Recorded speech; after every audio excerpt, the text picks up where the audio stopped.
Hello दोस्तों। तो भाई आज की क्लास में हम मेंसुरेशन 3D पढ़ेंगे। तो एक बार हेडिंग डाल लो मेंसुरेशन 3D। और 3D क्या होता है? 3 डायमेंशनल यानी कि त्रिआयामी, जिसमें 3 डायमेंशंस हो उसको हम 3D बोलते हैं। और 3 डायमेंशंस कौन कौन सी होंगी? लंबाई, चौड़ाई और ऊंचाई। ऊंचाई बोलो या गहराई बोलो, बात बराबर है। जबकि 2 डायमेंशनल ऑब्जेक्ट में हमारा क्या आ रहा था? लंबाई और चौड़ाई। ठीक है, तो 3 डायमेंशनल ऑब्जेक्ट को पढ़ेंगे। और इसमें जो सबसे पहले हमने पढ़ना है वो है हमारा क्यूबॉइड। क्यूबॉइड जिसको आप हिंदी में कहेंगे घनाभ। ठीक है भाई, तो सबसे पहले हम देखेंगे क्यूबॉइड होता कैसा है, क्या वहां पे हमने पढ़ना उसके बारे में। तो क्यूबॉइड कैसा होता है, इसके लिए स्क्रीन पर आपके इसकी इमेज आ चुकी है। क्यूबॉइड की शेप ये आपके सामने है, ठीक है, जिसमें ये हमारी लेंथ यानी कि लंबाई है, ये इसकी ब्रेड्थ यानी कि चौड़ाई, और ये इसमें हाइट यानी कि ऊंचाई।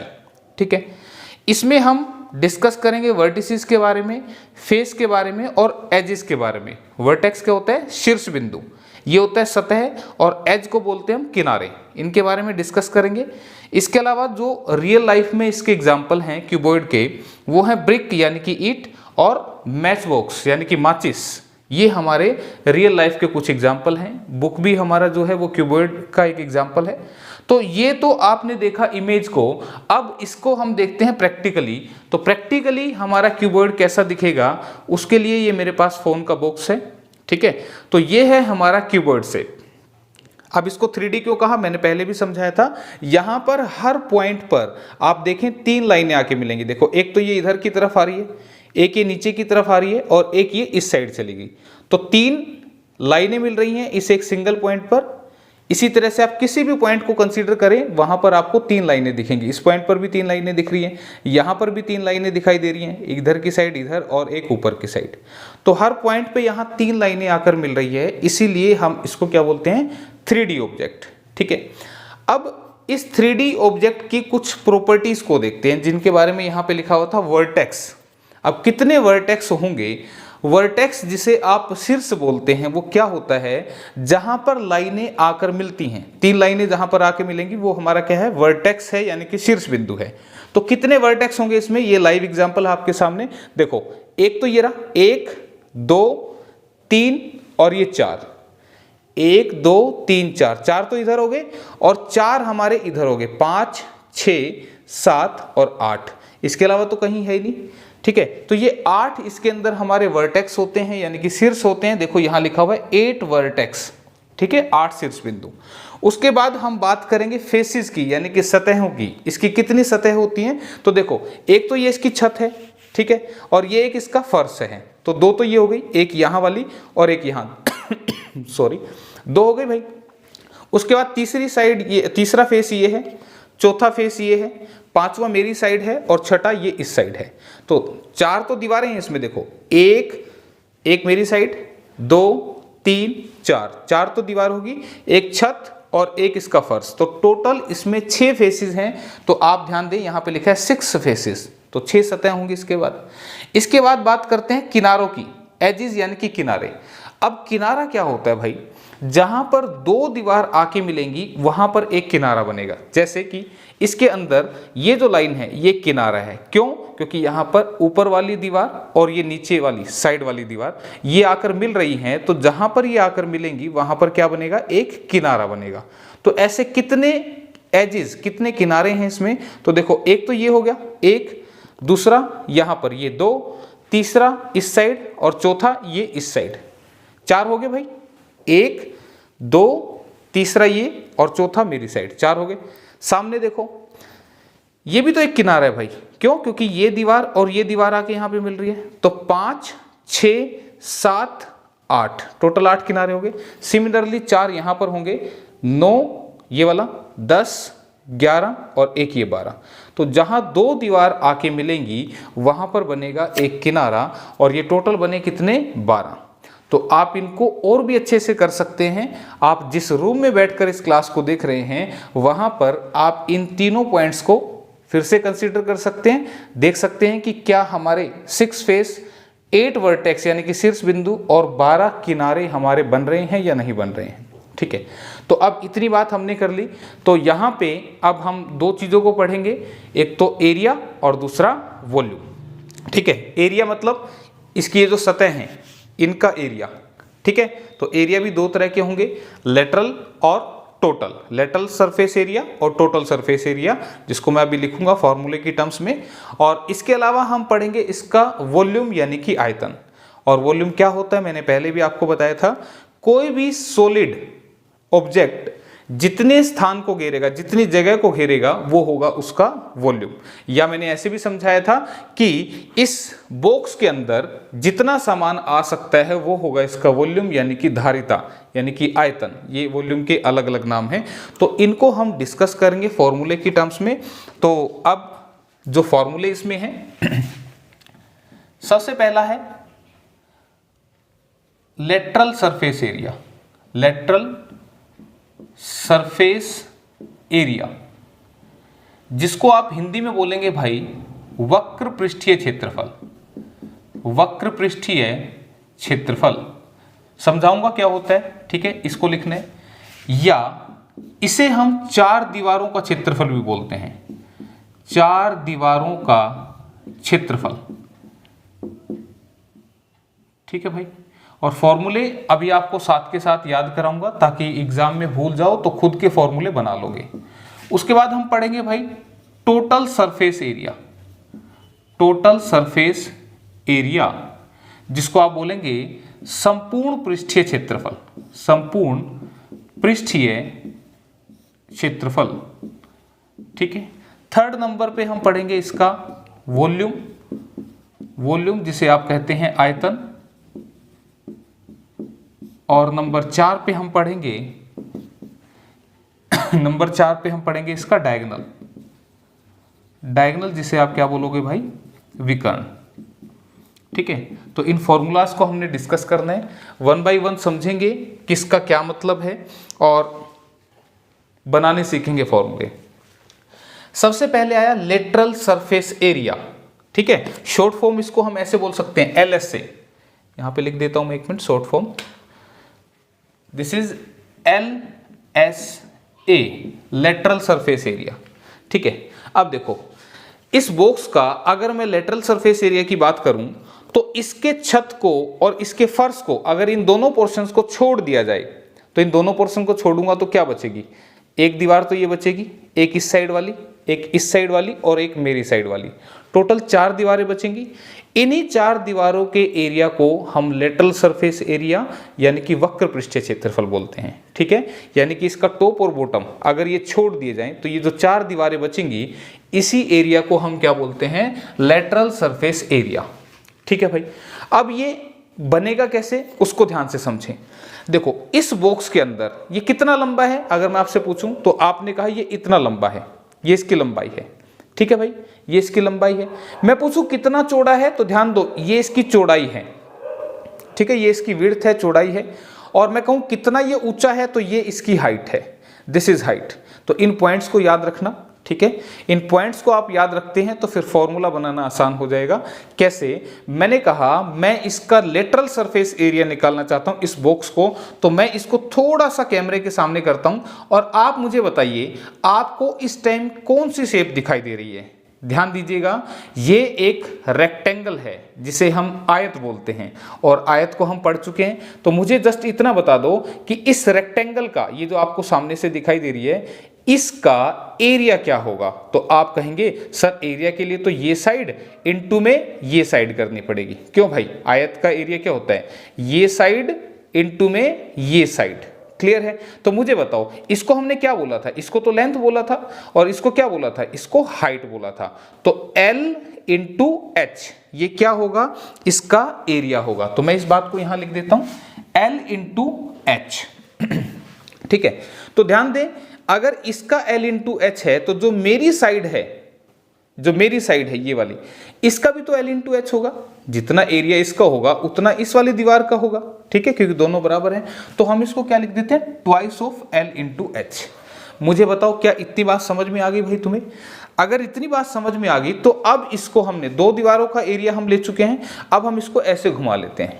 अब हमने इस दीवार का एरिया लेना है और दो इसके पीछे दिख रही है। तो ध्यान से देखें, फिर से ये हमारा एक रेक्टेंगल यानी कि आयत बन रहा है, ठीक है। इस आयत में इसका एरिया क्या होगा इस पोर्शन का, तो तुमने कहा ये क्या था इसका, ध्यान दो, ये इसकी ब्रेड्थ यानी कि चौड़ाई थी, तो ब्रेड्थ इनटू में इसकी हाइट, ये क्या है, ये तो हाइट थी। जब भी इसकी बात करूंगा ये हाइट है, ये इसकी लेंथ है और ये कितना चौड़ा है, ये इसकी ब्रेड्थ है। तो जब मैं इसका एरिया निकाल रहा हूं तो क्या बोलोगे आप, B इंटू एच, ठीक है, B for breadth and H for height. तो B इंटू एच जो है वो आ गया इसका एरिया, ठीक है। लेकिन ध्यान दो, जैसा इसका होगा वैसा इसका भी तो होगा, तो फिर से इसका क्या करना है, 2 टाइम करना है और इनको कर देना है प्लस। बात समझ में आ रही है भाई, ठीक है। तो देखो हमने इस दीवार का भी ले लिया, इसका भी ले लिया और ये साइड वालों का भी ले लिया, तो टोटल 4 दीवारें थी यहां पर। तो 2LH प्लस 2BH यहां पर बन गया।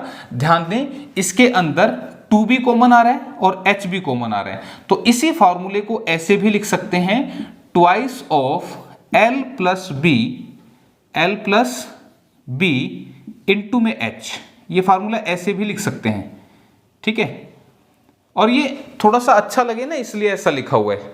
आपको दिख रहा है भाई 2H इसमें भी आ रहा है, 2H इसमें भी आ रहा है, तो 2H ब्रैकेट में L प्लस B भी लिखा जा सकता था, ठीक है।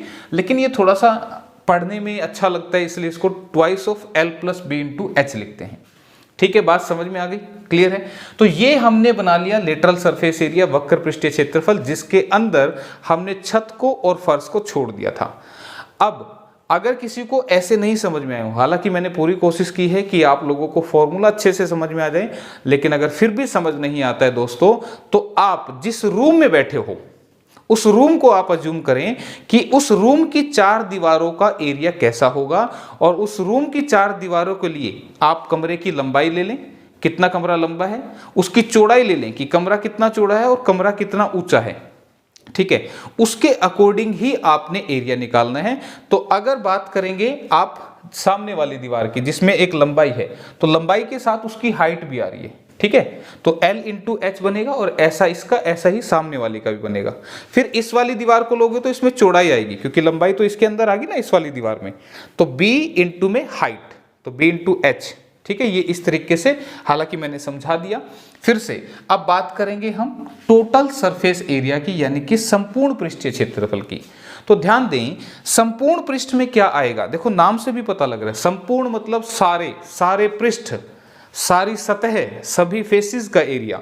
तो अब मुझे बताओ, इन 4 का एरिया मैंने तुम्हें निकालना सिखा दिया अभी, ठीक है। इसका क्या था, फिर से एक बार बता रहा हूं, दिस इज L इंटू में हाइट, ध्यान रखना ये हाइट है, तो L इंटू एच, जैसी इसकी ऐसी इसकी, तो ट्वाइस कर देना। इसके लिए हमने क्या पढ़ा था, दिस इज B, चौड़ाई है, B इंटू में H, ये हाइट है, तो B इंटू H, ये आ गया इसका एरिया, इसका भी ट्वाइस कर देंगे। अब हमने क्या छोड़ा था, ये छत छोड़ी थी और ये फर्श छोड़ा था, तो छत का एरिया कैसे होगा, देखो ध्यान से, इस छत में क्या क्या आ रहा है, पहले तो ये देखो, ये क्या थी, ये लंबाई थी ना, ये लंबाई थी और ये क्या थी, ये चौड़ाई थी, ठीक है। तो ये लंबाई ये चौड़ाई, तो L इंटू में B, ध्यान दें, अगर मैं ऐसे दिखाऊं आपको, ये देख लो, आप सही दिख रहे हैं, ये क्या है, लंबाई है, और ये क्या है, ये तो चौड़ाई है ना, हाइट नहीं आ रही इसमें, ध्यान दो, ये हाइट तो ये थी, ये नहीं आ रही, तो L इंटू में B, तो L इंटू B, ये रेक्टेंगल दिख रहा है ज्यादा अच्छे से, तो L इंटू में B, ये क्या है, इस छत का एरिया है, और जितना छत का होगा उतना फर्श का भी होगा, तो यहां पर twice of L into B आएगा, ठीक है। तो ट्वाइस ऑफ LB आएगा, ये प्लस में ये सारा, तो इसका सीक्वेंस ध्यान से देखें, इसको आप क्या लिख सकते हैं, twice of LB, twice of LB आ गया, तो फिर BH plus twice of LH। इसमें क्या क्या होते हैं, लंबाई, चौड़ाई और ऊंचाई, 3 चीजें होती है ना, तो एक बार 2 लगा दो इन दोनों के साथ, फिर प्लस करके 2 लगा दो इन दोनों के साथ, और फिर प्लस करके 2 लगा दो इन दोनों के साथ, ठीक है। और इसी को आप क्या लिख सकते हैं, this is again equal to 2 common लेके LB plus BH plus LH, ठीक है। तो फॉर्मूला अगर कहीं भी एग्जाम में भूल जाओ तो खुद बना लेना भाई, अब ये मत बोलना कि सर कैसे बनते हैं फॉर्मूले, ठीक है। अब यहां तक अगर बात आ गई तो अब निकालेंगे हम इसका वॉल्यूम यानी कि आयतन। रेक्टेंगल का जो एरिया था वो था लंबाई गुना में चौड़ाई, वो 2 डायमेंशनल ऑब्जेक्ट था, और ये हमारा 3 डायमेंशनल है, तो यहां पर 3 चीजें आ जाएंगी, लंबाई, चौड़ाई और ऊंचाई। ठीक है, तो फॉर्मूला इज LBH, LBH लंबाई गुना चौड़ाई गुना में ऊंचाई। ठीक है, अब बात करेंगे हम इसके विकर्ण यानी कि डायगोनल की। और डायगोनल क्या होगा भाई? डायगोनल वो सबसे लंबी साइड होगी जिसे आप कह सकते हैं कि जो एक कोने से लेके दूसरे कोने तक जाएगी। ठीक है, और किस कोने से किस कोने तक जाएगी, ध्यान रखना, इस कोने से इस आगे वाले कोने तक। अगर इस डायग्राम में मैं आपको समझाऊं तो इसमें ये येलो कलर का है, इसमें देखो थोड़ा सा और कोशिश करता हूं समझाने की। ये पीछे वाले कोने से इस आगे वाले कोने तक, यही वो सबसे लंबी साइड होगी इसके अंदर, जिसे हम कहेंगे डायगोनल यानी कि विकर्ण, या हम कह सकते हैं कि एक घनाभ के अंदर सबसे लंबी रखी जाने वाली छड़ या लकड़ी की लंबाई क्या होगी, तो वो होगा इसका डायगोनल। और ध्यान दीजिएगा, वो डायगोनल अगर मैं आपको इसके अंदर दिखाऊं, एज्यूम करके थोड़ा सा कोशिश करता हूं कि मैं बता दूं इसको, तो वो कितना होगा, जो आपका इस कॉर्नर से, अगर मैं इस कॉर्नर की बात करूं, इस कॉर्नर की, तो इस कॉर्नर से लेके इस कॉर्नर तक आएगा। मैं कोशिश करता हूं कि इस तरह से दिखा दूं आपको, ताकि आप डायगोनल को समझें, महसूस करें। So this is the diagonal. ठीक है, लाइट आ रही है, तो देखो वो उस कॉर्नर से लेके इस टॉप के कॉर्नर तक आई। ठीक है, तो यही सबसे लंबी हमारी साइड होगी जिसे हम डायगोनल का नाम देंगे। ठीक है, तो ध्यान रखें ये कितना है, किस तरीके से दिखाई दे रहा है, ये मैंने कोशिश की है इसको दिखाने की। डब्बा भी थोड़ा सा ब्लू कलर का है, तो मेरे ख्याल से दिख ही रहा होगा। ठीक है, तो ये डायगोनल होता है हमारा, तो इसको मैंने बताया अभी आपको। तो फिलहाल इसका जो फार्मूला होता है उसको मैं थोड़ा सा एक्सप्लेन करूंगा। आप ध्यान दें, यहाँ पे हमने रेक्टेंगल पढ़ा था इससे पहले 2D में, तो रेक्टेंगल में जो ये डायगोनल होता है, विकर्ण जो होता है, ये L होता है, ये B होता है, तो डायगोनल क्या होगा, this is L² plus B² under the square root. कैसे? पाइथागोरस थ्योरम से। इसके अंदर हमने पाइथागोरस लगाई है, तो L² प्लस B² का रूट करते हैं तो हमारे को ये डायगोनल मिलता है। लेकिन अगर हम देखेंगे क्यूबॉइड के अंदर डायगोनल, तो फिर ये क्या बनेगा, this is L² plus B² plus H² under the square root. तो यहां पर एक चीज और ऐड हो गई विच इज हाइट। ठीक है, तो L² प्लस B² तो वहां था, तो यहां पर हाइट भी हमने इसमें इंक्लूड कर ली है। तो ये थे हमारे फॉर्मूले जिनका इस्तेमाल अब हम क्वेश्चंस में करेंगे। लेकिन उससे पहले मैं एक काम करता हूं, इन फॉर्मूलों को एक बार यहां साइड में लिख देता हूं, सो दैट कि अगर कोई भूल भी जाओ आप तो उसको आप वहां से कॉपी कर लें। ठीक है, तो आप इसको फटाफट एक बार नोट कर लें, बाकी मैं साइड में एक बार लिख देता हूं। तो फॉर्मूले मैंने यहां पर आपके लिए लिख दिए हैं। ठीक है, अब क्वेश्चंस करते हैं 1 बाय 1। तो क्यूबॉइड का क्वेश्चन आपके सामने आ चुका है। मैं एक ही लैंग्वेज में पढ़ रहा हूं भाई, पहले दोनों में पढ़ देता था, इंग्लिश और हिंदी। तो आप पॉज कर लें क्लास को और उसके बाद आप देख लें कि इंग्लिश वाले के लिए स्टेटमेंट कैसे रहेगी, और हिंदी में मैं पढ़ ही रहा हूं इसको। ठीक है, तो यहाँ पे किसी घनाभ की लंबाई, चौड़ाई एवं ऊंचाई क्रम से 60 सेंटीमीटर, 48 सेंटीमीटर व 40 सेंटीमीटर है, तो उसकी सतहों का क्षेत्रफल क्या होगा। उसकी सतहों का क्षेत्रफल आपसे पूछ रहा है। तो क्यूबॉइड अगर आप कहें तो मैं फटाफट से एक बार बना देता हूं कि कैसा होता है। इस तरह से आप बनाएंगे कॉपी में।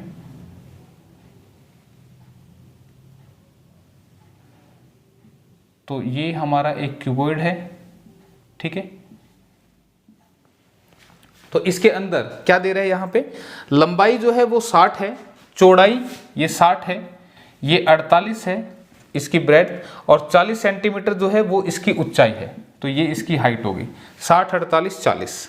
ठीक है भाई, तो कह रहा था उसकी सतहों का क्षेत्रफल ज्ञात कीजिए। ध्यान दीजिएगा, अब यहां पर जो पॉइंट इसने पूछा, उसकी सतहों का क्षेत्रफल। अब उसने ऐसा कोई शब्द इस्तेमाल नहीं किया है। LS is lateral surface area यानी कि वक्र पृष्ठीय क्षेत्रफल, TS is total surface area यानी कि संपूर्ण पृष्ठीय क्षेत्रफल, ये आयतन है और ये उसका विकर्ण है। ठीक है, तो यहां पे अब उसने सिर्फ बोला सतहों का क्षेत्रफल।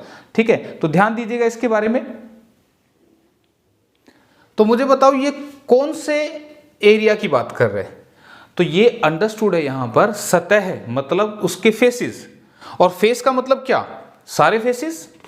ये सारे फेसेस की बात कर रहे हैं, तो सारे फेस किस में आते हैं, टोटल सरफेस एरिया में।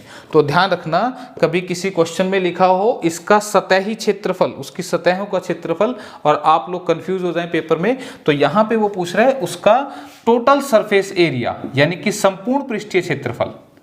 ठीक है भाई, तो संपूर्ण पृष्ठीय क्षेत्रफल क्या होगा, twice of LB plus BH plus LH।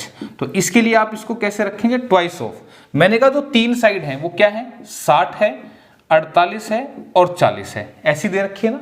तो आपको अगर ये फॉर्मूला ना भी याद रहे तो आपने क्या करना है, 2 लेना है, फिर ब्रैकेट लगानी है, इन दोनों का प्रोडक्ट, तो 60 गुना में 48 प्लस फिर इन दोनों का प्रोडक्ट 48 गुना में 40 प्लस फिर इसका और इसका, पहले का और आखिरी वाले का प्रोडक्ट, यानी कि 60 गुना में 40। बस इसको आप सोल्व कर दें तो कितना बन गया यहाँ पे, 0 6 8 48, 6 चौके 24 और 4 28। ठीक है, 0 4 8 32, 4 चौके 16 और 3 19, और यहाँ पे 6 चौके 24, तो 2400 यहाँ बनेगा। ठीक है, कैलकुलेशन देख लेना कहीं मल्टीप्लीकेशन में दिक्कत ना हो। तो ट्वाइस ऑफ कितना आएगा, 0 0 2 2 और 8 10, 1 हासिल, 8 1 9 9 18 और 4 22, 2 2 4 5 और 2 7। ठीक है, तो 14400 इतने सेंटीमीटर स्क्वायर। ध्यान रखना एरिया इज 2 डायमेंशनल, तो 14400 दिख रहा है कहीं, ऑप्शन नंबर सी में दिखाई दे रहा है। तो ये है इस क्वेश्चन का आंसर। तो बिल्कुल आसान था, कोई रटने वाली बात नहीं थी। ठीक है, बशर्ते कि आपको फॉर्मूला पता हो, और भूल जाओ तो भाई सिखा दिया मैंने तुम्हें। ठीक है, और ये जो डायगोनल है ना, यहाँ पर भी मैं कोशिश करता हूँ इसको भी लिख दूँ, ये डायगोनल है। ठीक है, जो एक पिछले कोने से अगले कोने तक मिलेगा। ठीक है भाई, तो अच्छा अब इसमें और क्या पूछ सकता था भाई, और क्या पूछ सकता था, इसका वॉल्यूम भी पूछ सकता था, आयतन। तो फिर तो सीधा ये क्या करना, 60 गुना 48 गुना में 40, और ये क्या आ जाएगा आंसर। तो कर लोगे ना, ये तो मल्टीप्लाई करनी भाई, इसमें तो अब क्या बताऊं। तो वॉल्यूम के लिए तीनों की प्रोडक्ट आप करते हैं। तो ये था हमारा पहला क्वेश्चन। अगला क्वेश्चन आपके लिए मैंने लगा दिया है, जब तक आप इसको करके देखें, वीडियो को पॉज करके देख सकते हैं, फॉर्मूले बता दिए मैंने। ठीक है, तो क्या है क्वेश्चन, किसी घनाभ की लंबाई उसकी चौड़ाई का 3/2 गुना है, जबकि ऊंचाई का दुगुना है। यदि उसका आयतन 576 घन मीटर हो तो उसके विकर्ण की लंबाई क्या होगी। अब पहले जो लिखा है उसको समझ लें। यहाँ पर लेंथ, ब्रेड्थ और हाइट की बात करते हैं। ठीक है, उसने क्या बोला किसी घनाभ की लंबाई चौड़ाई का तो 3/2 गुना है, जबकि ऊंचाई का दुगुना है। तो ध्यान रखना, जब भी ऐसी बात हो कि एक का कंपैरिजन दूसरे से हुआ और उसका कंपैरिजन फिर तीसरे से हुआ, तो यहां पे जो सबसे लास्ट में आया, कौन आया, हाइट आई, तो उसको आपने 100 मान लेना है। आप 100 मान के भी कर सकते हैं, ठीक है, x मान के भी कर सकते हैं। तो यहां पे देखो कि लंबाई जो है चौड़ाई का तो 3/2 गुना है, ठीक है, और ऊंचाई का कितना है, दुगना है। तो अगर मैंने हाइट को 100 मान लिया, ठीक है भाई, हाइट को 100 मान लिया, तो इसका डबल अगर मैं कर दूंगा तो मेरे पास क्या आ जाएगा, लेंथ आ जाएगी। ठीक है, क्या ये बात समझ में आई। किसी घनाभ की जो लंबाई है, जो लेंथ है, इसको छोड़ दो, मत पढ़ो, ऊंचाई का 2 गुना है, तो हाइट अगर 100 है तो लेंथ 200 हो गई। क्लियर है यहां तक, इस बात में कोई दिक्कत। अब जो रह गया उसको पढ़ो। घनाभ की जो लंबाई है चौड़ाई का 3/2 गुना है। जो लंबाई है वो क्या है, चौड़ाई का 3/2 है, ऐसे ही बोल रहे हैं। तो लेंथ तो हमारे पास 200 है भाई, लेंथ 200 है, तो चौड़ाई क्या बनी, 3/2। ठीक है, तो इसको जब सोल्व करूंगा तो ये 2 गुना 2 400 बनेगा, 200 गुना 2 400 बटे में 3, तो ये क्या आ गई, ब्रेड्थ आ गई। ब्रेड्थ कितनी, 400 बटे में 3। तो यहां तक बात समझ में आई। तो अब ये जो कैलकुलेशन है थोड़ी सी यहाँ खतरनाक हो गई। क्यों, क्योंकि ये हमारे इस तरह से आ रही है। ठीक है, तो इसका एक तरीका और भी हो सकता था, या तो रेशियो बना लो। अब यहाँ से मैं दोनों तरीके बता दूंगा, ये बात समझ में आई ना।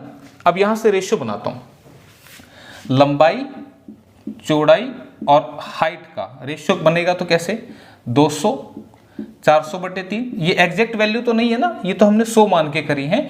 तो हम इनको पहले थोड़ा सा रेशियो में सोल्व कर लेते हैं। कैसे सोल्व होगा? देखो इसके बटे में 3 है ना, तो तुम सब जगह 3 से मल्टीप्लाई कर देना सो दैट कि इसका बेस खत्म हो जाए। तो 3 से मल्टीप्लाई कर दिया तो देखो ये तो 3 कट गया ना। इधर क्या बन गया? 600, इधर 400, इधर 300 बना। क्लियर है? तो 2 जीरो से 2 जीरो कॉमन चीज भी उड़ा दो, उड़ गई। अब ये बन गया 3 दूनी 6, ये कितना बन गया 4, और ये कितना बन गया 3। तो 6:4:3 ये क्या आ गया? लंबाई चौड़ाई और ऊंचाई का रेशियो आ गया। क्लियर है? ये बात अगर नहीं समझ में आई तो एक बार मैं एक्स से भी दिखा देता हूं मैंने कैसे बनाया। ये सारी बातें 400/3 कैसे मैंने तुम्हें लिख के भी दिखाया कि लंबाई जो है वो चौड़ाई का 3/2 गुना है। तो लंबाई की वैल्यू हमारे पास कितनी है? 200, और फिर हमने यहाँ से चौड़ाई निकाल ली। ये इधर जाके ना उल्टा मल्टीप्लाई हो जाएगा 2/3, तो 400/3 आ जाएगा।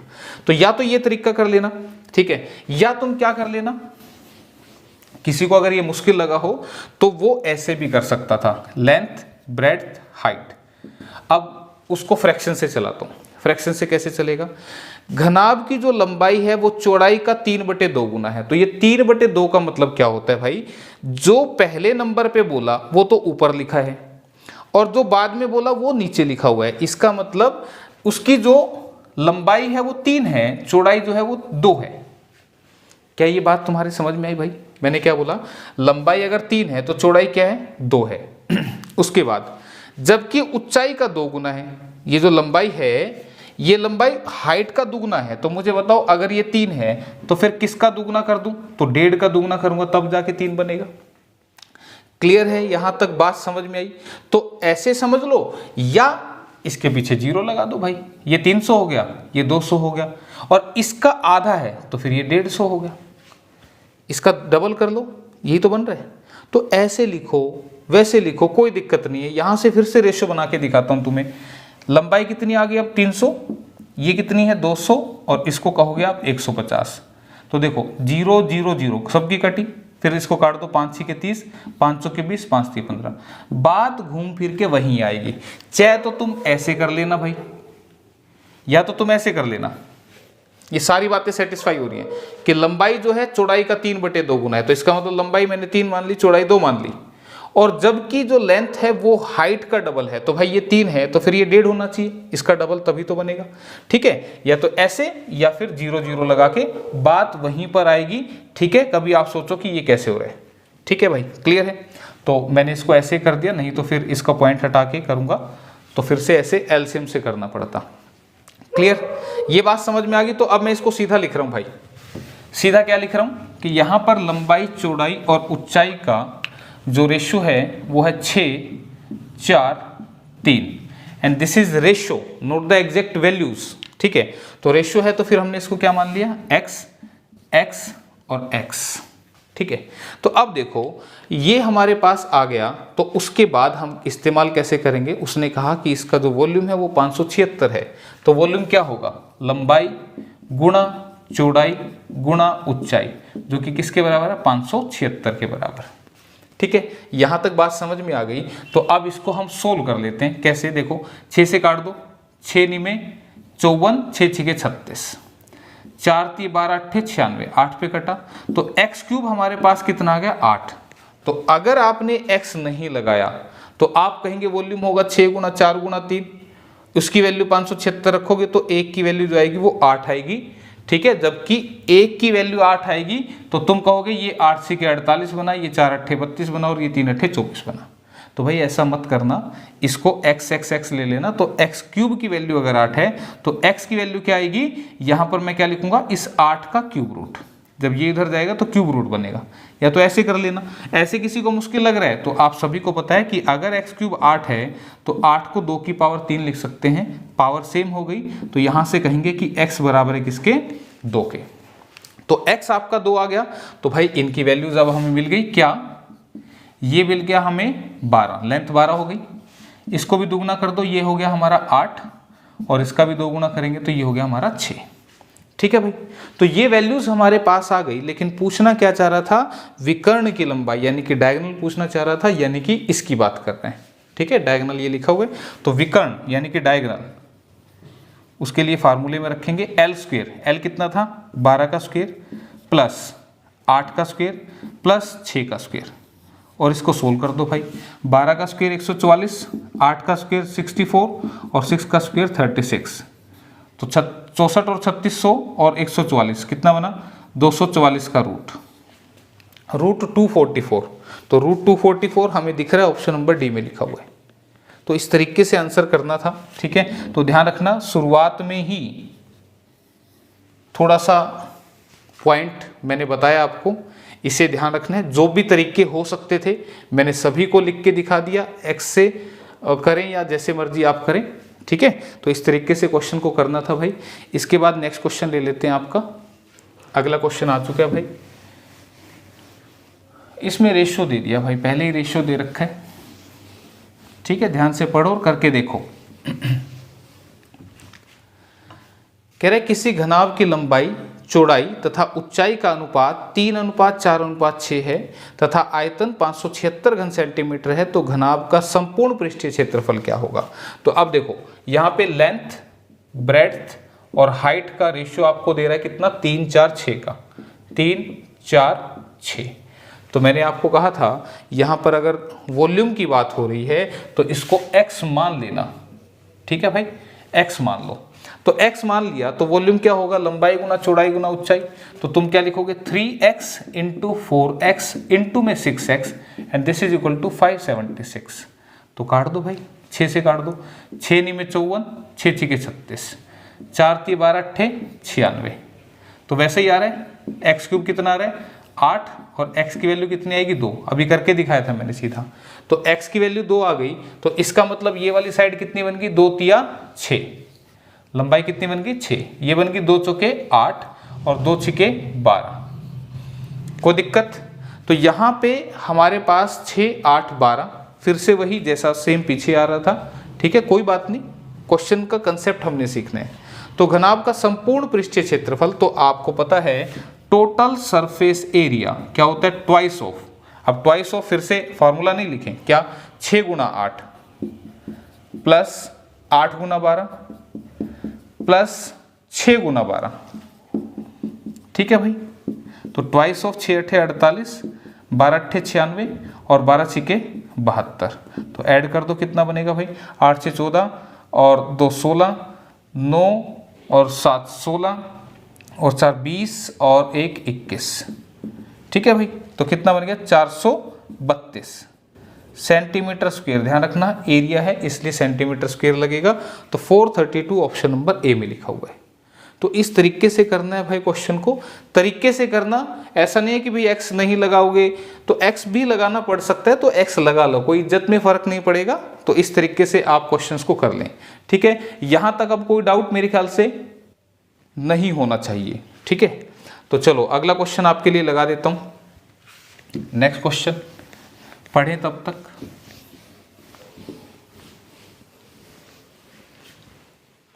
हाँ जी, क्या कह रहे हैं क्वेश्चन, दिख रहा है? लो भाई इंग्लिश वाले देखो पहले, नहीं दिख रहा तो ओ गड़बड़ हो गई भाई। चलो, the area of the 4 walls of a room is 660 metre square and its length is twice of its breadth. If the height of the room is 11 meter, then area of its floor is। ये बोल रहा है भाई किसी कमरे की 4 दीवारों का क्षेत्रफल 660 मीटर स्क्वायर है, उसकी लंबाई चौड़ाई की 2 गुनी है। यदि कमरे की ऊंचाई 11 मीटर हो तो आधार का क्षेत्रफल क्या होगा। तो मुझे बताओ, ये अगर हमारा कमरा है, ये हमारा कमरा है, ठीक है, इस कमरे का क्षेत्रफल आधार का, तो आधार क्या है, ये है ना इसका आधार, और इस आधार में क्या आ रहा है, लंबाई आ रही है और इसकी चौड़ाई आ रही है। ध्यान रखना ये लंबाई है और ये इसकी चौड़ाई है, ये वाली, ठीक है। तो यहाँ पे लंबाई इंटू में इसकी चौड़ाई, तो L इंटू बी आपसे पूछ रहे कमरे का क्षेत्रफल, ठीक है। तो अब ध्यान दो दिया क्या है 4 दीवारों का क्षेत्रफल, तो अब ये आपको पता होना चाहिए, ये आपको पता होना चाहिए। नहीं पता लगे तो फिर कैसे बनाओगे, फिर आप जिस कमरे में पढ़ रहे हो उसकी दीवारों को अज्यूम करें कि भाई इसकी 4 दीवारें हैं, हर दीवार का एरिया क्या होगा, ठीक है, और उस तरीके से आप इसको बना लें तो याद रहेंगे, तो फास्ट हो जाएगा। इसी की वैल्यू आपको 660 दे रखी है, ठीक है। अब क्या बोल रहे हैं, उसकी जो लेंथ है वो चौड़ाई की दुगनी है, लेंथ जो है वो चौड़ाई की दुगनी है, तो ये x है भाई, तो ये 2x है, इसमें कोई दिक्कत नहीं होनी चाहिए। और हाइट जो है वो आपको 11 दे रखे, तो वैल्यू पुट करते हैं twice of 2x plus x into में 11 इक्वल टू 660। हाइट की जगह हमने 11 रख दिया, तो कितने पे कटा, 60 पे कटा। 2 से कितने पे कटा, 30 पे कटा। 2x और 1x 3x बराबर है 30, और यहाँ से x की वैल्यू कितनी आएगी, 10 आएगी। तो x की वैल्यू 10 आ गई, तो भाई अब हमारे पास ये कितनी बन गई, 20, और ये कितनी बन गई हमारी, 10। इसका मतलब चौड़ाई अगर 10 है तो लंबाई हमारी 20 है। तो आधार का क्षेत्रफल पूछ रहा था भाई, आधार का क्षेत्रफल यानी कि area of base, area of base क्या होगा, L इंटू बी। तो L इंटू बी हमारे पास दोनों हैं भाई, 20 गुना 10 कर देना और 200 सेंटीमीटर स्क्वायर आपका आंसर आ जाएगा। ऐसा ऑप्शन नंबर सी में लिखा हुआ है। ठीक है, नेक्स्ट क्वेश्चन को ले लेते हैं भाई। अगला क्वेश्चन,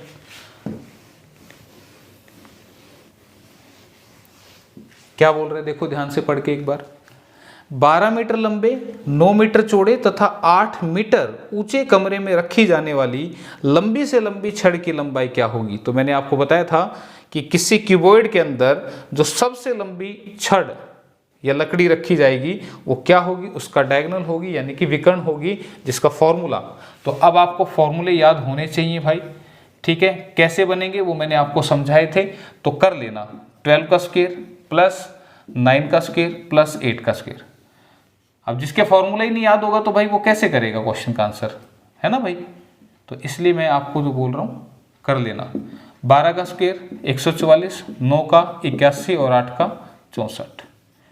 तो 4 4 8 और 1 9, 8 से 14 और 4 18, और ये बना 289, और जो कि किसका होता है 17 का। तो 17 सेंटीमीटर जो है वो होगी सबसे लंबी छड़, ऑप्शन नंबर सी में लिखा है।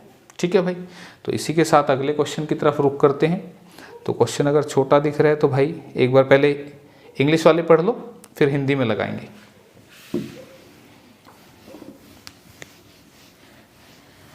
ठीक है भाई, इंग्लिश वालों ने पढ़ दिया। If the sum of 3 dimensions and the total surface area of a rectangular box are 12 centimetre and 94 centimetre square respectively, then the maximum length of stick that can be placed inside the box. ये तो same ही question आ गया भाई, लेकिन यहाँ थोड़ा सा बदलाव है कि किसी आयताकार बक्से की 3 भुजाओं का योग 12 सेंटीमीटर। इसका मतलब आयताकार बक्से की 3 साइड क्या होती हैं, लंबाई, चौड़ाई और ऊंचाई, इनका जो सम है वो आपको 12 दे रखा है, और इसका संपूर्ण पृष्ठीय क्षेत्रफल 94 दे रखा है। तो संपूर्ण पृष्ठीय क्षेत्रफल यानी कि twice of LB BH LH, ये कितना है 94 दे रखा है। ठीक है भाई, तो पूछ रहा था इस बक्से में रखी जाने वाली लंबी से लंबी छड़ की लंबाई, यानी कि इसका डायगोनल पूछ रहा है। ठीक है, तो फिर से ध्यान दीजिएगा, आपने रट्टा नहीं मारना चीज़ों का। ठीक है, रट्टा मारोगे तो ज़्यादा लंबा नहीं चलेगा। अब यहाँ पर हमें एक फॉर्मूले का इस्तेमाल करना पड़ेगा, और वो फॉर्मूला क्या है, देखो हमारे पास ये 2 चीज़ें गिवन है। ये मैंने कैसे लिखी, क्वेश्चन पढ़ा और मैंने इसको लिख दिया। ठीक है, तो ये वैल्यू कहाँ इस्तेमाल होती हैं, अगर मैं फॉर्मूला लगाऊं किसका, L plus B plus H के होल स्क्वायर का। ये क्या बनेगा, L square plus B square plus H square plus twice of LB plus BH plus LH। ठीक है, ध्यान रखना किसी को ये फॉर्मूला नहीं पता लग रहा तो ये A plus B plus C के होल स्क्वायर का फार्मूला है भाई, A plus B plus C. तो क्या बनेगा, A square plus B square plus C square plus twice of AB plus BC plus C. 2AB 2BC 2CA करेंगे ना तो फिर 2 कॉमन आ जाता है, तो इसलिए मैंने इसको सीधा सीधा लिख दिया। और ये है हमारा फॉर्मूला जो इस क्वेश्चन में इस्तेमाल होगा। ठीक है, जिसको हम पहले पढ़ चुके हैं। तो यहाँ पर जस्ट वैल्यूज पुट करें, इसकी वैल्यू मेरे पास कितनी है 12, तो मैंने इसको रख दिया, तो 12 का स्क्वायर बना, इक्वल टू इसकी वैल्यू तो मेरे पास नहीं है, यही तो हमने निकालनी है, प्लस में twice of LB BH LH, इसकी वैल्यू क्या है 94। ठीक है, तो यहाँ गलती मत कर देना, कभी इसकी जगह 94 रखो, 2 से मल्टीप्लाई कर दो। क्यों, क्योंकि हमारा जो संपूर्ण पृष्ठ का क्षेत्रफल यानी कि टोटल सरफेस एरिया होता है उसमें 2 ऑलरेडी लगा होता है, तो इसलिए यहाँ पर इस पूरे की वैल्यू 94 थी। ठीक है, अब 12 का स्क्वायर कितना बनेगा 144, और 94 इधर से आके क्या बनेगा माइनस में, तो कितना बना 50। ठीक है भाई। तो 50 जो है वो हमारा क्या बन गया, L square plus B square plus में एच स्क्वेयर। क्या ये बात समझ में आई, क्लियर है। तो अब इसकी वैल्यू मेरे पास आ गई, तो मुझे क्या बताना था, डायगोनल बताना था। तो आप डायगोनल के लिए क्या करोगे, डायगोनल यानी कि विकर्ण, उसके लिए क्या करना भाई, इसका इस वाली वैल्यू का रूट कर दो। तो 50 का रूट, क्यों, क्योंकि डायगोनल में क्या है, रूट होता है। तो ये वैल्यू मेरे पास आ गई, तो इसका रूट करूंगा तो आंसर बनेगा। तो इसकी वैल्यू का रूट करेंगे तो 50 क्या होता है, 50 को आप कहेंगे 25 दूनी 50, ठीक है, क्योंकि 50 का तो पूरा स्क्वायर रूट नहीं निकलेगा ना, तो 25 का रूट कितना निकलेगा, 5, और रूट 2 एज इट इज। तो 5√2 सेंटीमीटर ये आ गया इसका डायगोनल यानी कि विकर्ण। तो 5√2 सेंटीमीटर लिखा ऑप्शन नंबर ए में। आ गई बात समझ में। तो इस तरीके से क्वेश्चन करने हैं भाई, कहीं पर दिक्कत नहीं आएगी, बशर्ते कि ये सभी चीज़ें दिमाग में हों, फॉर्मूले पता हों। ये इसमें एक अलग था, ठीक है, और ये फार्मूला हम पहले पढ़े हुए हैं, ठीक है ना, तो इसका इस्तेमाल यहाँ पर हो रहा था। तो नेक्स्ट क्वेश्चन क्या है भाई, इंग्लिश में पढ़ लो आप, मैं हिंदी में पढ़ता हूँ कि किसी घनाभ की लंबाई चौड़ाई तथा ऊंचाई का योग 24 सेंटीमीटर तथा विकर्ण की लंबाई 15 सेंटीमीटर है, तो संपूर्ण पृष्ठ का क्षेत्रफल क्या होगा। तो अब देखो क्वेश्चन क्या है, लंबाई चौड़ाई और ऊंचाई L, B और H, इसका जो योग है भाई वो कितना दे रखा है, 24 सेंटीमीटर, ठीक है। और उस विकर्ण जो है, विकर्ण क्या होता है, L square plus B square plus H square, और इसका रूट करेंगे तो ये डायगोनल होता है, जिसकी वैल्यू कितनी दे रखी है, 15 दे रखी है, ठीक है भाई। तो मैं थोड़ा सा सोल्व कर लेता हूँ, कैसे, इस रूट को हटाने के लिए मैं स्क्वेयर कर देता हूँ, दोनों साइड का करना पड़ेगा, ध्यान रखना, और स्क्वेयर से रूट कट जाता है, तो यहाँ से मुझे L square plus B square plus H square कितना मिला, 15 का स्क्वेयर यानी कि 225 आप लिख सकते थे। तो क्या पूछना चाह रहा था, संपूर्ण पृष्ठ का क्षेत्रफल पूछना चाह रहा था, ठीक है। तो संपूर्ण पृष्ठ का क्षेत्रफल यानी कि twice of L B plus B H plus L H वो पूछना चाह रहे हैं। तो अब देखो फिर से वही दो वैल्यू मेरे पास आ गई, ठीक है। तो इसको मैं कैसे इस्तेमाल कर सकता था, अभी आपने पढ़ा था L plus B plus H का होल स्क्वेयर, है ना, क्या था, L square B square H square plus twice of L B B H L H, यही था ना। इसकी वैल्यू क्या है, 24, तो ये बनेगा 24 का स्क्वायर, इसकी वैल्यू रखती स्क्वायर है। इसकी वैल्यू क्या है, ये लिखिए 15 का स्क्वायर प्लस में twice of L B B H L H. तो अब इसकी वैल्यू हमें निकालनी है, तो फिर ये 15 स्क्वायर इधर आके माइनस हो जाएगा, तो 24 का स्क्वायर माइनस 15 का स्क्वायर, ठीक है। ये किसकी वैल्यू आ जाएगी, इसकी, ये इधर आके माइनस हो गया। तो अब किसी को 24 का स्क्वायर नहीं आता हो तो 576 होता है, वैसे तो ये 225 होता है, लेकिन कोई बात नहीं आता तो आप लगा सकते हैं ए स्क्वायर माइनस बी स्क्वायर, जो कि होगा ए प्लस बी और ए माइनस बी, ठीक है। तो दोनों वैल्यूज को एक बार प्लस कर देंगे और दोनों को एक बार माइनस कर देंगे, तो कितना आएगा, 39 इंटू में 15 और 9 24, ठीक है भाई। तो इसको मल्टीप्लाई कर दो भाई, 9 में 81, 9 दिए 27 और 8 35, 351, और ये क्या है हमारा टोटल सरफेस एरिया। तो 351 दिख रहा है भाई कहीं, ऑप्शन नंबर डी में लिखा हुआ है 351। तो इस तरीके से करना था, और ध्यान रखना इस 2 से कहीं डिवाइड कर दो, तुम 2 से डिवाइड नहीं करना, क्यों, क्योंकि हमारा जो टोटल सरफेस एरिया होता है वो पूरा ये होता है, उसमें 2 होता है फार्मूले में, ठीक है। तो ऐसी गलती ना करें, कभी पता लगा ऐसे करके और आपने आंसर को गलत कर दिया। तो नेक्स्ट क्वेश्चन देखते हैं, फिर इसके बाद नेक्स्ट क्वेश्चन लगा दिया भाई, ट्राई करें एक बार क्या आंसर बनेगा। हाँ जी, क्वेश्चन आपका है कि किसी कमरे में हवा का आयतन 204 मीटर क्यूब है, तो कमरे की ऊंचाई अगर 6 है तो फर्श का क्षेत्रफल क्या होगा। तो आप मुझे बताइए कमरे में कितनी हवा समा सकती है, वो क्या होगा, उसका वॉल्यूम होगा, जो कि होगा एल बी इंटू एच। तो एल बी एच की वैल्यू आपको 204 दे रखी है, 204, जिसमें हाइट की वैल्यू 6 है, तो L B into 6 equal to 204, और यहाँ से 6 से काटेंगे तो 6 18 6 चौके 24, ठीक है, और ये क्या आएगा L इंटू बी, और 34 मीटर स्क्वायर। ध्यान रखना पहले ये 3 डायमेंशनल था, अब ये 2 डायमेंशनल रह गया। ये 3 डायमेंशन थी ना, अब यहाँ पे 2 रहेगी, तो 2 है तो इसलिए मीटर स्क्वायर आएगा। तो 34 metre square option number D में लिखा हुआ है। ठीक है, तो समझना है स्टेटमेंट को, ऐसे रट्टे नहीं मारने। तो अगला क्वेश्चन पढ़ें एक बार फिर से अगला ध्यान से। किसी घनाभ के 3 क्रमागत पृष्ठों का क्षेत्रफल 12 सेंटीमीटर स्क्वायर है, तब घनाभ का आयतन ज्ञात करें। ध्यान दीजिएगा, क्रमागत मतलब लगातार, कॉन्जिक्यूटिव। कैसे होते हैं मैं एक बार थोड़ा सा लाइव दिखाऊंगा आपको, ताकि आप समझे चीज़ों को। ध्यान रखना, क्रमागत मतलब होते हैं जो लगातार हों। लगातार कैसे? ये वाला फेस हमारा है, इसके साथ और कौन सा फेस है? ये वाला फेस। इसके साथ 2 फेस हो गए, तो एक तीसरा और कौन सा है? ये वाला फेस। ये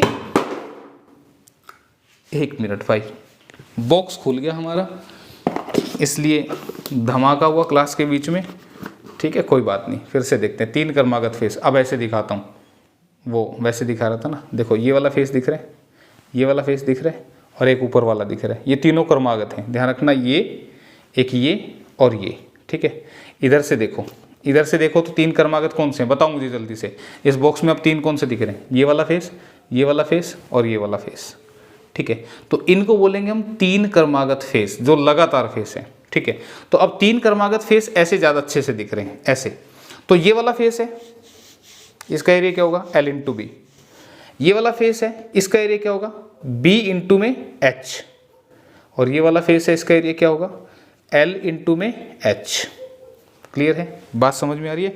तो 3 क्रमागत जो फेस हैं, यहाँ पर भी अगर मैं आपको दिखाऊं, ये L है, ये B है और ये H है, तो पहले वाला सामने वाला फेस क्या होगा? L इंटू में H, L इंटू H। ठीक है, ये साइड वाला फेस क्या होगा? B भी आ रहा है इसमें और H भी आ रहा है, तो B इंटू H।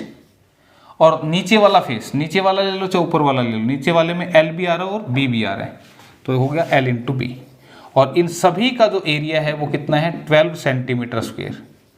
ऐसे ही दे रहे हैं ना, 12 सेंटीमीटर स्क्वायर। ठीक है, तो समझ में आ गया होगा मेरे ख्याल से कि कैसे होते हैं ये क्रमागत। तो इन सभी का, यानी कि इस टॉप वाले का, इसका और इसका एरिया हमने लेना था। तो साइड कौन कौन सी आ रही है वो आपको पता लग गई होंगी, यहां पर भी मैंने बता दिया। तो ये दे रखा है आपको। तो अगर मैं इन सभी को मल्टीप्लाई कर दूं, ध्यान दो, पूछा क्या है? घनाभ का आयतन। तो मैं क्या पूछना चाह रहा हूं? इसका वॉल्यूम, जो कि क्या होगा? LBH। तो LBH निकालना मुझे, तो कैसे निकालूंगा? मैं इन सभी को मल्टीप्लाई कर देता हूं। मल्टीप्लाई करूंगा तो L इंटू L क्या बनेगा? L square. B into B क्या बनेगा? B square. और H इंटू H क्या बनेगा? H square. और क्या बनेगा? 12 गुना 12 गुना 12, 1728।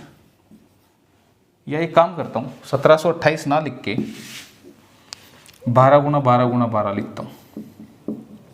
ठीक है, क्लियर? तो यहां से मुझे बताओ LBH का होल स्क्वायर।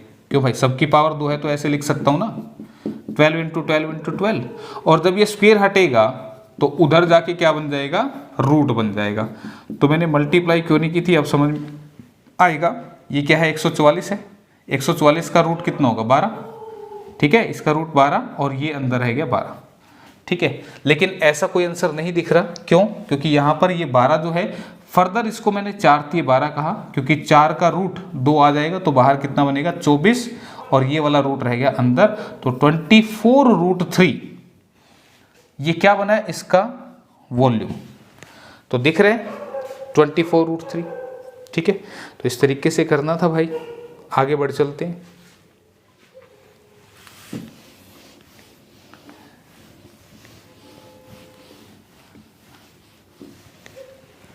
नेक्स्ट क्वेश्चन, किसी कमरे के आधार का क्षेत्रफल 4 मीटर गुना 3 मीटर है, यानी कि लंबाई उसकी 4 है और चौड़ाई उसकी 3 है। इसका मतलब ये है सब, तथा ऊंचाई 3 मीटर है। हाइट भी इसने दे दी भाई।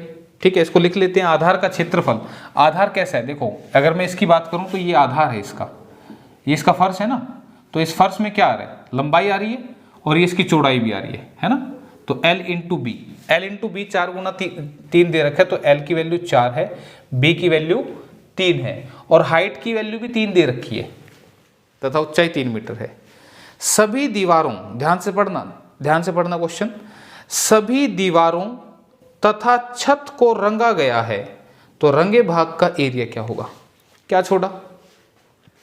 फर्श छोड़ दिया, फर्श पे थोड़ी पेंट लगाएंगे, नहीं लगाएंगे, कहाँ लगाएंगे, 4 दीवारों पे लगा दिया और छत पे लगा दिया। तो अब क्या होगा, ध्यान रखना फॉर्मूले नहीं रटने। अब 4 दीवारों का क्षेत्रफल क्या होगा, तो बोला रंगे गए भाग का क्षेत्रफल। तो सबसे पहले 4 दीवारों का क्षेत्रफल हम निकालते हैं। 4 दीवारों का क्षेत्रफल, एरिया ऑफ 4 वॉल्स क्या होगा, twice of L plus B into H होगा भाई, फॉर्मूला बताया मैंने आपको। तो twice of L plus B, तो 4 जमा 3 और इंटू में 3, तो 4 3 7, 7 दूनी 14, 3 42, ये होगा भाई।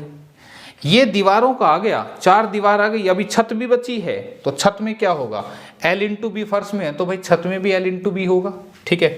तो छत का क्षेत्रफल क्या होगा, छत का क्षेत्रफल एरिया ऑफ रूफ क्या होगा, L इंटू बी, तो L इंटू बी कर दो ना भाई, 4 गुना 3 कितना होगा, 12 मीटर स्क्वायर। तो उसने पूछा रंगे भाग का क्षेत्रफल। अब ध्यान दो, इसके लिए कोई फॉर्मूला अलग से नहीं बनाया। अगर पूछता पूरे कमरे में पेंट कर दिया, छत में भी कर दिया, फर्श में भी कर दिया, सारी जगह, तो फिर तो हम ये लगा लेते। लेकिन यहाँ पर ये ध्यान देने वाली बात है, ये रटने वाली बात नहीं है भाई। फर्श को छोड़ दिया तो फर्श छोड़ दिया, तो ऐसे ही छत भी होगा हमारा, तो L इंटू बी वहाँ पे लगेगा। तो रंगे भाग का क्षेत्रफल, रंगे भाग का क्षेत्रफल कितना होगा भाई, 42 तो ये हो गया और 12 ये हो गया, तो कितना बन गया 44 नहीं 54 मीटर स्क्वायर। तो 54 metre square option number B में दिखाई दे रहा है। तो ऐसे करना था भाई, रट्टे नहीं मारने थे, रट्टे नहीं मारने थे। तो फिर ये क्वेश्चन भी ऐसा ही आ गया, समझने वाला, ठीक है, समझने वाला क्वेश्चन आ गया, ध्यान से समझना। कैसे करेंगे, पढ़ो क्या कह रहे हैं। किसी कमरे की लंबाई व चौड़ाई का अनुपात 5:3 है तथा इसकी ऊंचाई 1.5 मीटर है। The ratio of length and breadth of a room are 5:3 and its height is 1.5 metre, जिसमें चारों ओर 3.5 रुपये प्रति मीटर की दर से पेपर लगाने का खर्चा 252 रुपये है, ठीक है। यदि पेपर की चौड़ाई 80 सेंटीमीटर है तो कमरे का वॉल्यूम यानी कि आयतन क्या होगा। पेपर की ब्रेड्थ आपको दे रखी है 80 और कमरे का आयतन आपसे पूछ रहा है, ठीक है। तो अब यहाँ पर ध्यान देने वाली बात क्या है कि भाई कमरा है, और कमरा है तो फिर उसमें दीवारें जो हैं उनकी लंबाई चौड़ाई का रेशियो दे दिया। तो मैं इसको लिखता चलता हूँ यहाँ पे, लेंथ और breadth ratio is 5x and 3x। Exact नहीं है ना, रेशियो है, तो 5x और 3x। और हाइट जो है भाई वो है कितनी, 1.5 मीटर, ठीक है। अब चारों ओर 3.5 रुपये मीटर की दर से पेपर लगा दिया। अब जो पेपर लगाया उस पेपर ने क्या किया, उस पेपर की बात करते हैं, ठीक है। अब इसको मैं थोड़ा सा और प्रैक्टिकली समझाऊंगा एक बार। तो मान लो ये बोर्ड जो है वो कमरे की एक दीवार है, ठीक है। ये कमरे की एक दीवार है, ऐसी दूसरी दीवार भी होगी, ऐसी तीसरी भी होगी और ऐसी चौथी दीवार भी होगी। 4 दीवारें हैं जिन पर हमने कागज लगा दिया। अब कागज कैसे लगा, देखो ध्यान से, मैं इसके लिए पेपर लेके आया हूं। कागज कैसे लगाया, एक साइड से शुरू कर दो। कैसे, ये हमने यहां से शुरू कर दिया, मान लो ये एक कॉर्नर से स्टार्ट हो गया, हम यहां से शुरू कर दिया, कागज लगा दिया। फिर कागज लगा के क्या करा, आगे बढ़ गए, तो फिर आगे फिर से कागज लगा दिया। बात आ रही है समझ में, मैं क्या बताना चाह रहा हूं यहाँ पे। ये कागज लगा दिया, फिर से आगे बढ़ गए, अगला कागज लगाएंगे, ये अगला कागज लगा दिया, और ये इस तरह से कागज लगाए जा रहे हैं। बात आ रही है समझ में। तो मैं यहाँ से क्या समझाने की कोशिश कर रहा हूँ कि हम जो ये कागज लगा रहे हैं, कैसे, हमने ऐसे कागज लगाया, ठीक है, फिर आगे कागज लगाया, फिर आगे कागज लगाया, और इस तरीके से हमने 4 दीवारों पर कागज लगा दिया। यही बात हुई है। तो अब मुझे बताओ, ये दीवार है, इस दीवार के एरिया को कौन कवर कर रहा है, ये कागज का एरिया कवर कर रहा है। ऐसे कागज लगता जा रहा है, एक बार लगा दी कागज की लेयर, फिर ऐसे लगा दी कागज की लेयर, फिर ऐसे नीचे लगा दी, और इस तरह से हमने पूरे इसमें 4 दीवारों पे कागज लगा दिया। तो मैं यहाँ पे क्या बताना चाह रहा हूँ कि 4 दीवारों का जो एरिया है, 4 दीवारों का क्षेत्रफल, 4 दीवारों का क्षेत्रफल, इसको कौन कवर कर रहा है। चारों दीवारों को क्षेत्रफल को कौन कवर कर रहा है? कागज का क्षेत्रफल, कागज का क्षेत्रफल। अब कैसे भाई? अरे जब कागज ऐसे लगा था तो कागज की लंबाई भी थी और चौड़ाई भी थी, तो ऐसे जितना लंबा लगता रहा, जितना लंबा लगता रहा वो तो टोटल लेंथ हो गई, और ब्रेड तो है इसके साथ साथ, ठीक है। तो इस तरह से कागज का क्षेत्रफल इसको कवर कर रहे हैं। तो अब मुझे बस इतना सा बताओ, चार दीवारों का क्षेत्रफल क्या होता है? तुमने कहा twice of L plus B into में एच होता है, ठीक है। कागज का क्षेत्रफल क्या होगा? एल इंटू में बी। ध्यान दो, मैंने थोड़ा सा नोटेशन अलग किया यहाँ पर। क्यों अलग किया? क्योंकि मैं यहाँ आपको बताना चाह रहा हूँ कि ये कमरे की हैं और ये कागज की हैं, थोड़ा सा समझने के लिए। नहीं भी आप एल भी लिखोगे तब भी कोई दिक्कत नहीं है। अब मुझे बताओ, ये 2 है, एल प्लस बी 5x जमा 3x, 5x जमा 3x जमा में सॉरी यहां पर twice of L plus B into H है ना भाई, ठीक है।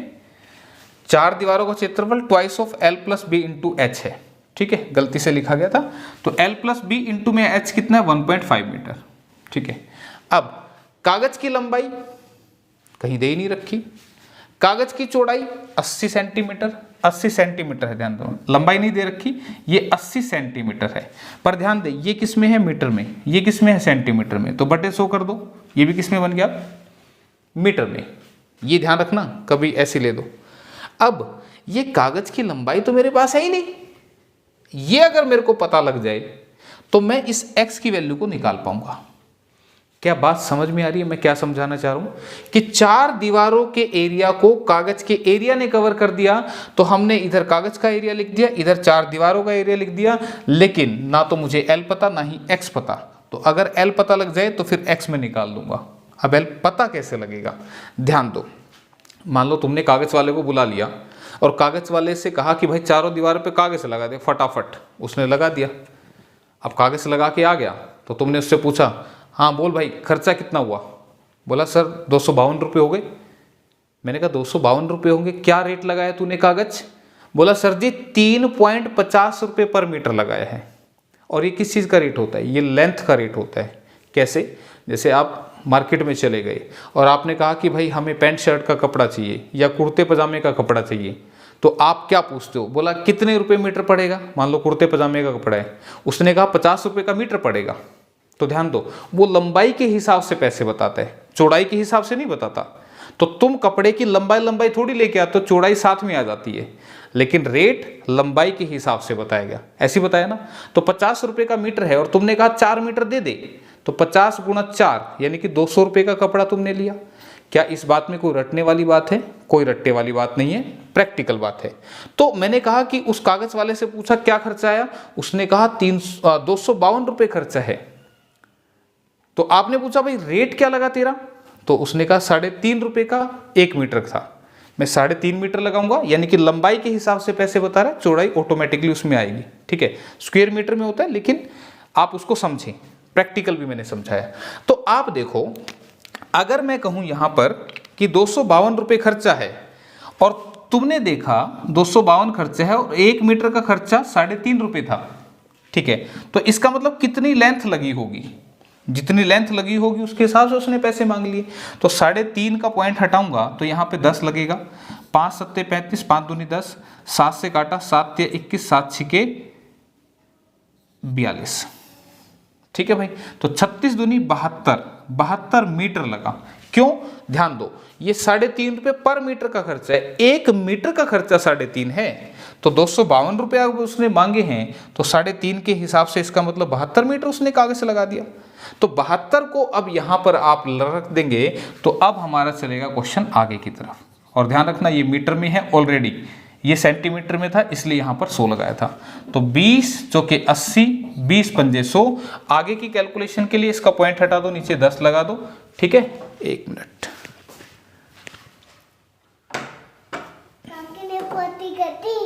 कोई बात नहीं बेटे, 1 मिनट।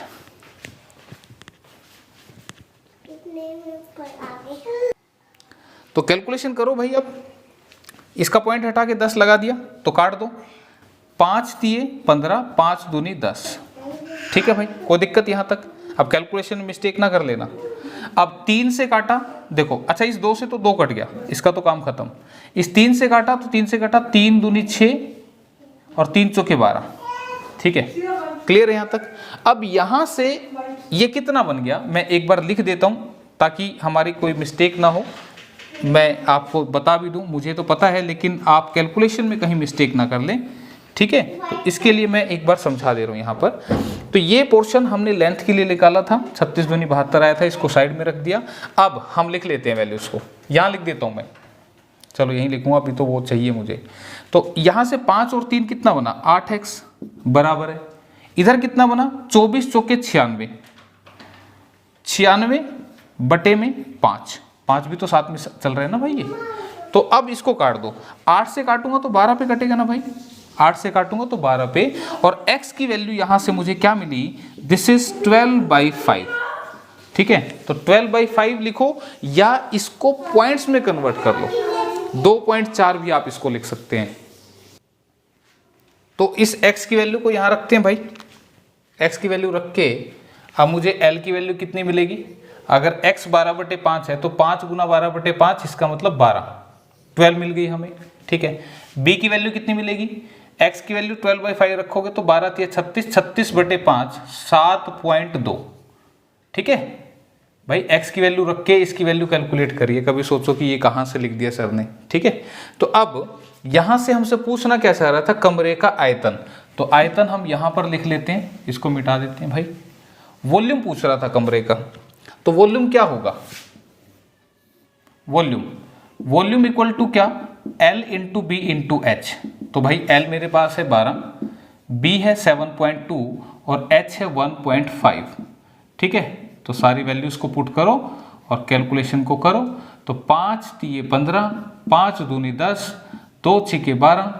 ठीक है, इसको मत काटो, फिर 5 से भाग देना पड़ेगा, तो 10 को ऐसे ही रखो। तो 6 × 18। ठीक है, 18 दूनी 36। ठीक है, 18 दूनी 36, 18 सत्ते 126 और 3 129, 18 सत्ते 126 और 3 हासिल था, तो ये बना 129.6। ठीक है, ये आंसर बना 129.6, ऑप्शन नंबर ए में लिखा हुआ है। तो इस तरीके से करना था। ठीक है, तो ध्यान देना, कैलकुलेशन गलत नहीं होनी चाहिए, और कंसेप्ट क्या लगा था वो मैंने आपको समझा दिया यहाँ पर। ठीक है, तो ये क्वेश्चन था। इसके बाद आगे बढ़ते हैं।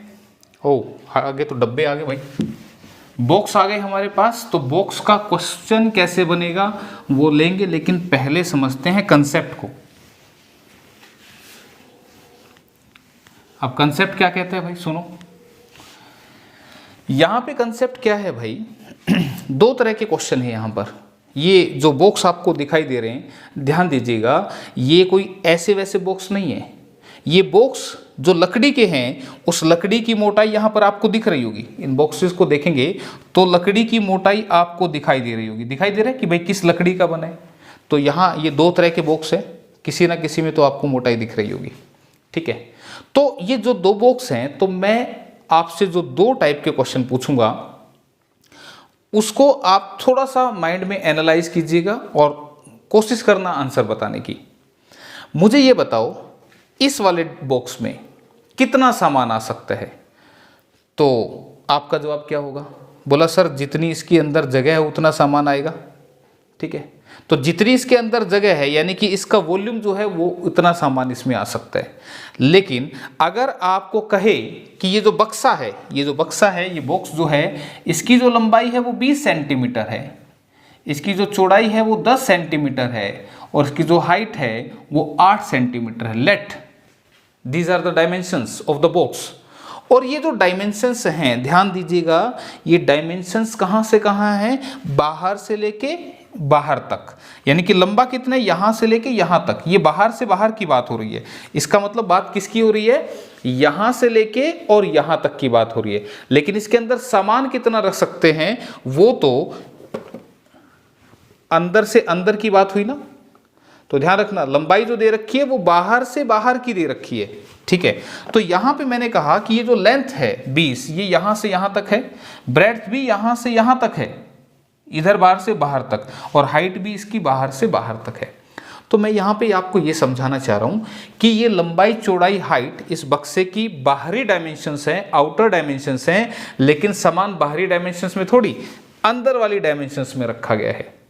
तो अंदर वाली डायमेंशंस का मतलब क्या कि इस लकड़ी की जो मोटाई है वो लंबाई में से माइनस करनी पड़ेगी। क्यों? क्योंकि सामान तो आपने कहा था अंदर रखा हुआ है, तो सामान अगर अंदर रखा हुआ है तो इस लकड़ी की डायमेंशंस हमें माइनस करनी पड़ेंगी। और मान लेते हैं जो लकड़ी की मोटाई है, लकड़ी की जो मोटाई है वो हमारी x centimetre, let it be 1 centimetre होती तो मैं कहता कि 1 सेंटीमीटर मोटाई इधर है, 1 सेंटीमीटर इधर है, यानी कि 2 सेंटीमीटर कम कर देंगे तो वो अंदर की लेंथ आ जाएगी। बात आ रही है समझ में? अगर एक इधर से एक इधर से, तो जो अंदर की लेंथ आएगी वो कितनी आ जाएगी? 2 सेंटीमीटर कम करके, यानी कि फिर लेंथ कितनी बनेगी? अगर ये 1 होता, ये 1 होता तो अब ये लेंथ 20 नहीं लेनी थी, 2 माइनस करके 18, ये 2 माइनस करके 8 और ये 2 माइनस करके 6। तो इसका मल्टीप्लाई जो होगा वो होगा इस अंदर वाले पोर्शन का वॉल्यूम। क्या बात समझ में आई तुम्हें? क्लियर है? तो इसी चीज को मैं कंसेप्ट की फॉर्म में लिख देता हूं, लेकिन फिलहाल ये जो बात मैं बताने की कोशिश कर रहा हूं यहां पर, क्या इस बारे में समझ में आ रहा है तुम्हें?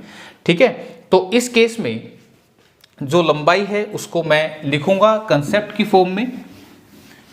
तो 2 तरह के क्वेश्चन बनेंगे।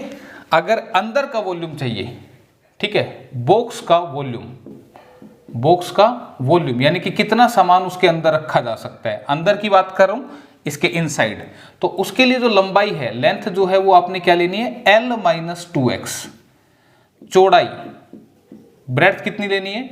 B-2x। और ऊंचाई यानी कि हाइट वो कितनी लेनी है? H-2x। और यहां पर मैंने आपको बताया जो x है, where x is equal to लकड़ी की मोटाई, लकड़ी की मोटाई। ठीक है भाई, क्लियर है? तो इस तरीके से आप इसके अंदर कितना सामान रख सकते हो ये आपको पता लग जाएगा। ठीक है, तो ये चीज समझ में आई। अब एक क्वेश्चन और यहां बन सकता है। ठीक है, ये तो बॉक्स का वॉल्यूम यानी कि उसके अंदर कितना सामान आएगा ये निकाला। अब दूसरा क्वेश्चन क्या बन सकता है कि बॉक्स का वॉल्यूम तो आ गया, अगर मैं पूछूं लकड़ी का वॉल्यूम कितना, लकड़ी का वॉल्यूम, लकड़ी का आयतन कितना, तो अब कहानी क्या बनेगी तुम मुझे बताओ। इस बॉक्स के बाहर के वॉल्यूम में से अंदर वाला वॉल्यूम निकाल दो, बाहरी वॉल्यूम में से अंदरूनी वॉल्यूम निकाल दूंगा तो फिर ये जो बचेगा वो लकड़ी का वॉल्यूम बचेगा। अब देखो कैसे करना है मुझे बताओ। बाहरी वॉल्यूम क्या होगा? L into B into H. Question में इस बक्से की लंबाई बाहर से बाहर तक, चौड़ाई बाहर से बाहर तक और हाइट बाहर से बाहर तक दी जाएगी। ठीक है, तो बक्से का वॉल्यूम क्या हुआ? LBH। इसमें से आप क्या माइनस करोगे? अंदर का वॉल्यूम। और अंदर का वॉल्यूम क्या है? उसके लिए L कितनी लेनी है? L माइनस में 2x। ये कितनी लेनी है? B माइनस में 2x। और हाइट कितनी लेनी है? H माइनस में 2x। तो बाहरी वॉल्यूम माइनस अंदर का वॉल्यूम, ये क्या है? बाहर का वॉल्यूम। और ये कहाँ का वॉल्यूम है? अंदर का वॉल्यूम। तो जाहिर सी बात है, तुम खुद दिमाग से सोच के देखो, अगर बाहरी वॉल्यूम में से अंदर का वॉल्यूम निकल गया तो जाहिर सी बात है इस लकड़ी का वॉल्यूम यहां पर रह जाएगा। क्लियर है? ठीक है, तो ये था आपका कंसेप्ट। इसमें भी 2 तरह के फर्दर क्वेश्चन हो सकते हैं। कब? एक तो बक्सा खुला होने पर, एक क्या है? बॉक्स खुला हो, कौन सा? ये खुले हुए दोनों। और दूसरा क्या? जब बॉक्स बंद हो। एक तो बॉक्स खुला हो और एक बॉक्स बंद हो। तो बस यहां पर क्या फर्क पड़ेगा, खुले और बंद का क्या फर्क पड़ेगा? जब बॉक्स हमारा खुला होगा तो ध्यान रखना, L तो L-2x लेनी है, ये लंबाई तो ऐसी लेनी है। ठीक है, अगर बॉक्स हमारा खुला हो तो लंबाई तो L-2x, चौड़ाई B-2x और हाइट H-x। ध्यान दे यहां पर क्या बदलाव हुआ? जो हाइट है वो H-x ही लिया गया। ऐसा क्यों? अरे भाई, अगर हमारा बक्सा खुला है और मैं इसके अंदर का वॉल्यूम निकालना चाहता हूं, ध्यान रखना मैं बात कर रहा हूं इस बॉक्स के वॉल्यूम की, तो बॉक्स का वॉल्यूम 2 तरीके से पूछ सकता है, जब एक तो बॉक्स खुला हो और एक बॉक्स बंद हो। मैं किस बारे में बात कर रहा हूं फिर से एक बार बता देता हूं ताकि कंफ्यूजन ना हो। इस बॉक्स में कितना सामान आ सकता है, तो दो तरह से बताएगा, एक बार बक्सा खोल के और एक बार बक्सा बंद करके, ठीक है। तो अब मुझे बताओ इसके अंदर के सामान के लिए डायमेंशंस तो बाहर से बाहर दिए, लंबाई बाहर से बाहर दे रखी है, ठीक है, जो कि 20 है, मान लो 20 दे दी। मैंने कहा 1 सेंटीमीटर लकड़ी है यहाँ पे, तो 20 में से 2 माइनस हो गया तो 18 जो है वो अंदर से अंदर की लंबाई आ गई, इसमें कोई दिक्कत है। अब बात करते हैं चौड़ाई की। चौड़ाई ये है, चौड़ाई यहां से मैंने कहा 10 दे रखी है बाहर से बाहर, तो एक यहां से गई एक यहां से गई, तो अंदर की चौड़ाई कितनी बची, 8 बची। क्लियर है। अब बात करते हैं हाइट की। तो जब हाइट की बात होगी तो हाइट यहां से यहां तक की पूरी दे रखी है इसमें, तो हाइट मान लो 8 थी, तो 1 सेंटीमीटर तली उसमें से माइनस करूंगा तो फिर 7 बचेगी। अरे बॉक्स का ढक्कन तो पहले से ही खुला हुआ है ना, तो ये बात ध्यान रखना। तो फिर हाइट में से x माइनस होगा, ठीक है। और जब बॉक्स बंद हो तो फिर तो मैंने आपको बता ही दिया था, ये तो हम डिस्कस कर ही चुके हैं, ये वाली बात, ठीक है। तो अगर बॉक्स बंद हो फिर तो ये सेम रहेगा, लेकिन अगर बॉक्स खुला हो, जैसे ये खुला हुआ बॉक्स है, तो आप ध्यान दें, ये जब बॉक्स खुला था तो इसका ढक्कन भी तो 1 सेंटीमीटर मोटाई का होगा ना, तो वो मोटाई वहां से पहले से ही हटी हुई है, क्योंकि बक्सा खुला हुआ है, तो सिर्फ बेस में से माइनस होगा। तो इस तरीके से वैल्यूज आपने लेनी है। तो फिलहाल एक बार क्वेश्चन देख लेते हैं, ठीक है। ये क्वेश्चन एक बार यहां पर मैंने लगाया है, ध्यान से समझना, पढ़ना एक बार स्टेटमेंट को, और फिर इसको हम देखते हैं क्या है। लकड़ी के एक डिब्बे के माप 20 सेंटीमीटर गुना 12 सेंटीमीटर गुना 10 सेंटीमीटर है। इसका मतलब क्या, ये लकड़ी का डब्बा जो है वो 20 सेंटीमीटर, चौड़ाई 12 सेंटीमीटर और हाइट 10 सेंटीमीटर, ठीक है। अब ये कौन सी डायमेंशंस हैं, ध्यान रखना, यहां से यहां तक ये लंबाई है, यहां से यहां पीछे तक बाहर की बाहर, ठीक है, बाहर की बाहर ये हमारी लंबाई, चौड़ाई और ऊंचाई दे रखी है। आगे क्या बोल रहे हैं, लकड़ी की मोटाई 1 सेंटीमीटर है। लकड़ी की मोटाई यानी कि x जो है वो 1 सेंटीमीटर है। तो क्या पूछ रहा था, बक्से को बनाने में प्रयोग हुई लकड़ी का आयतन, ध्यान देना, लकड़ी का आयतन पूछा है, बक्से में कितना सामान आ सकता है ये नहीं पूछा। अगर पूछता बक्से का आयतन कितना, यानी कि उसमें कितना सामान आ सकता है, तो फिर लेंथ को 20 नहीं लेंगे, बक्से के आयतन के लिए इसको 2 माइनस करेंगे, इसको भी 2, इसको भी 2। क्यों, क्योंकि 1 सेंटीमीटर इधर से और 1 उधर से, तो 2 सेंटीमीटर माइनस होंगी ना सारी चीजें। तो बक्से के वॉल्यूम के लिए ये निकाल लेंगे, लेकिन हमें तो लकड़ी का वॉल्यूम निकालना है। तो लकड़ी का वॉल्यूम कैसे निकलेगा, मैंने अभी बताया था, बाहर से बाहर का वॉल्यूम जो कि क्या होगा LBH माइनस अंदर का volume L minus 2x, B minus 2x और H माइनस 2x। ये अभी मैं बात समझा चुका हूं। तो LBH क्या होगा, 20 गुणा 12 गुणा में 10 minus L minus 2x। L minus 2x कितना बनेगा, 20 में से 2 माइनस करोगे तो कितना बनेगा 18, ये कितना बनेगा 10 और ये कितना बनेगा भाई 8। तो सोल्व करो भाई, 12 दूनी 24 यानी कि 2400 माइनस 18 अट्ठे 144, 1440 ये बन गया, ठीक है। तो माइनस कर दो 0, 6 और ये बना 9, 1960 नहीं भाई 960, ये तो इधर से एक ये भी था ना, तो 960 सेंटीमीटर क्यूब, सेंटीमीटर में था ना, तो 960 ऑप्शन नंबर ए में लिखा हुआ है। तो इस तरीके से करना है क्वेश्चन, कोई दिक्कत यहां पर नहीं आएगी, ठीक है, बशर्ते कि आप कंसेप्ट जानते हो, ठीक है भाई। तो ये था हमारा क्वेश्चन बक्से से रिलेटेड, और कंसेप्ट को समझना, चीजों को महसूस करना, दिमाग से सोच के देखना कि हाँ भाई बक्सा खुला होगा तो क्या होगा, बंद होगा तो क्या होगा। तो बस हाइट में फर्क होता है, बक्सा खुला होने पे सिर्फ बेस की मोटाई माइनस होती है, वो बक्सा तो पहले ऊपर से खुला हुआ है, ठीक है। तो इस तरीके से ये हमारे क्यूबॉइड के क्वेश्चन थे। नेक्स्ट क्लास में हम क्यूब यानी कि घन को पढ़ेंगे। थैंक यू, धन्यवाद।